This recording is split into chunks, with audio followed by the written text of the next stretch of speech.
అధిక బరువు అనేక సమస్యలకు కారణం. సాహితీ యోగా ఆన్లైన్ క్లాసులో జాయిన్ అవ్వండి. రేవంత్ రెడ్డి అనే ఒక పనికిమాలిన నాయకుడు, పనికిమాలిన ముఖ్యమంత్రి 10 ఏళ్ళు తెలంగాణ ఎంత ప్రశాంతంగా, హైదరాబాద్ ఎంత ప్రశాంతంగా ఉందో మీ కళ్ళతో మీరే చూసినారు.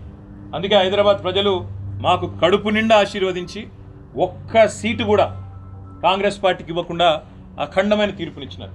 ఇవాళ రేవంత్ రెడ్డి బాధ అంతా ఏంటంటే ఈ హైడ్రా పేరు మీద కూలగొట్టుడు, హైదరాబాద్లో లేని పంచాయతీలు ఎగేసుడు. ఎందుకంటే ఒక్కటే కారణం, హైదరాబాద్ ప్రజల మీద రేవంత్ రెడ్డి పగబట్టిండు.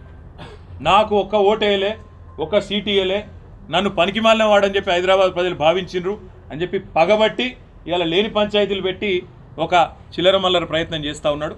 ఒకటి మాత్రం పక్క, మేము ముందు చెప్పినాం, ఇప్పుడు కూడా చెప్తా ఉన్నాం, తప్పకుండా హైదరాబాద్లో ఉన్న ప్రజలందరూ మావారే. కేసీఆర్ గారు ఈనాడు కాదు, తెలంగాణ రాకముందు చెప్పిండ్రు, తెలంగాణ వచ్చినాక చెప్పినారు. ఇక్కడ ఏ ప్రాంతీయ తత్వం కానీ, ప్రాంతీయ ద్వేషం కానీ, టీఆర్ఎస్ 10 ఏళ్ళ అధికారంలో ఉంటే ఎన్నడూ ఒక చిన్న సంఘటన, ఒక చిన్న ఎఫ్ఐఆర్ కానీ, ఒక చిన్న దాడి కానీ, ఒక చిన్న ఘటన కూడా జరగలేదు ప్రాంతీయ తత్వం మీద. ఇప్పుడు కూడా ఉండదు, ఉండబోదు. తప్పకుండా మరి గాంధీ చేసిన వ్యాఖ్యలు కూడా ఒకసారి పరిశీలించాలని నేను కోరుతా ఉన్నాను. కౌశిక్ రెడ్డి మీద నోటికొచ్చినట్టు బూతులు మాట్లాడడం, నోటికొచ్చినట్టు కౌశిక్ రెడ్డి గారి కుటుంబాన్ని తిట్టడం, బజారు భాష మాట్లాడడం, ఇదేనా రేవంత్ రెడ్డి నేర్పుతున్న సంస్కృతి అని చెప్పి కూడా నేను అడుగుతా ఉన్నా. తప్పకుండా మా పార్టీ పరంగా మాత్రం 100% ఈ ప్రభుత్వాన్ని మాత్రం వదిలిపెట్టాం. ప్రజలకు ఇచ్చిన హామీలు తప్పకుండా నెరవేర్చేదాకా ఎంబడబడతామనే మాట మళ్ళీ ఒకసారి చెప్తాం. గుండాగిరి, ఈ రకమైన దౌర్భాగ్యం హైదరాబాద్లో 10 ఏళ్లలో ఎన్నడూ లేదు. ఒక ఎమ్మెల్యే ఇంటి మీదనే దాడి, అది కూడా ఎమ్మెల్యే ఇంటి మీదకి దాడికి వస్తుంటే ఫ్యాక్షన్ సినిమాల్లో చూపెట్టినట్టు కార్లకి వెళ్ళి బయటికి వెళ్ళాడుకుంటా 20 బండ్లు పెట్టుకొని లైవ్ పెట్టుకుంటా ఆడికెళ్ళి ఇటు దాకా పోలీస్ ఎస్కాట్లో వచ్చిరంటే చేతగాని ఒక హోంమంత్రి, చేతగాని ముఖ్యమంత్రి ఈరోజు రాష్ట్రానికి ఉండడం వల్లనే ఈ దౌర్భాగ్యం దాపురించింది. అసలు రేవంత్ రెడ్డి, నేను అడుగుతా ఉన్నా, నువ్వు ముఖ్యమంత్రివేనా? అసలు నీకు అర్హత ఉందా? ఇవాళ హైదరాబాద్లో నడి వీధిలో ఈ రకమైన గూండాగిరి చేస్తే రేపు జరగకూడదు ఏమైనా జరిగితే ఎవడు బాధ్యుడు? నువ్వా, నీ ప్రభుత్వమా, నీ డీజీపా, ఎవరు తీసుకుంటారని నేను అడుగుతా ఉన్నా. ఇంత దుర్మార్గమా? నీకు కనీసం హైదరాబాద్లో లా అండ్ ఆర్డర్ కంట్రోల్ చేసే ముఖం లేదు. పేపర్లు రాస్తున్నాయి, మన ఆంధ్రజ్యోతి రాసింది 30 రోజుల్లో 28 మర్డర్లు. ఈనాడు రాస్తుంది ఈ నగరానికి ఏమైంది అని. అదేమి చేతగాదు చేసేది.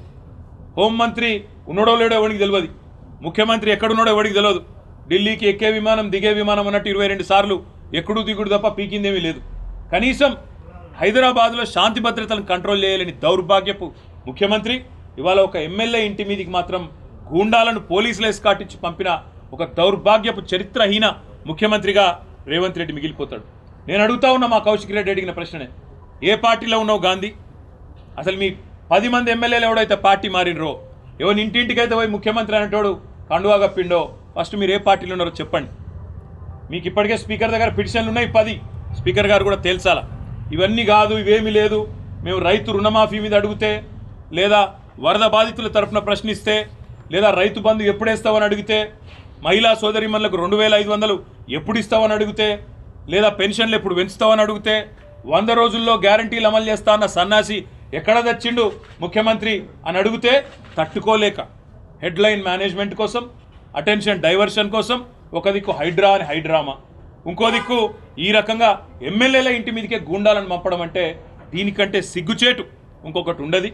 తప్పకుండా నేను రేవంత్ రెడ్డిని అంటా ఉన్నా, చరిత్రలో నీలాంటి పనికిమాలిన ముఖ్యమంత్రులు, నీలాంటి తలమాసిన ముఖ్యమంత్రులు మస్తుగా వచ్చిండు, మస్తుగా పోయిండు. పెద్ద పెద్దోళ్ళతోనే కొట్లాడినాం, చంద్రబాబుతో కొట్లాడినాం, రాజశేఖర రెడ్డితో కొట్లాడినాం, కిరణ్ కుమార్ రెడ్డితోని, రోషయ్య గారితో, ఎంతోమందితో తలపడ్డాం.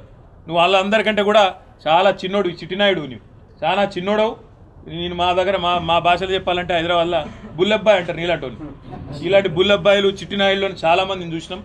ఏం ఫరక్ పడేది కూడా ఏం లేదు, ఏం ఇంటికి కూడా వీకలేవు. కానీ ఏదో పైశాచికానందం, 4 రోజులు ముఖ్యమంత్రి పదవిలో కూర్చున్నా, నేనేందో పెద్దోడిని అయిపోయినా అనేదో ఎగిరిగిరి పడతా ఉన్నావు. రేవంత్ రెడ్డి గారి అధికారం ఎవరికి శాశ్వతం కాదు.